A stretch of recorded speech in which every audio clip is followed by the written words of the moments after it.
Ratusan penumpang arus balik antar pulau memadati Pelabuhan Ondor, Kecamatan Pulau Gorom, Seram bagian timur. Sambil berdesak-desakan, ratusan penumpang arus balik ini berebutan naik ke kapal KM Sabuk Nusantara 75 yang bersandar di Pelabuhan Ondor, Kecamatan Pulau Gorom, Seram bagian timur, Sabtu pekan kemarin.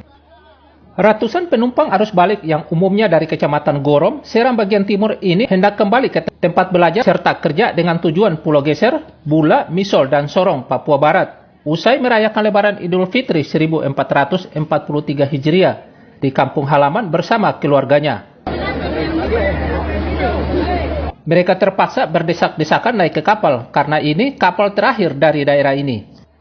Pihak otoritas Pelabuhan Ondor, Kecamatan Pulau Gorom, Kabupaten Seram bagian timur mencatat sekitar 400 penumpang berangkat dari pelabuhan ini.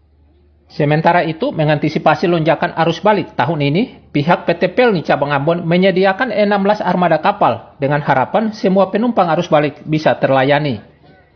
Babang Sohilau melaporkan dari Seram bagian timur.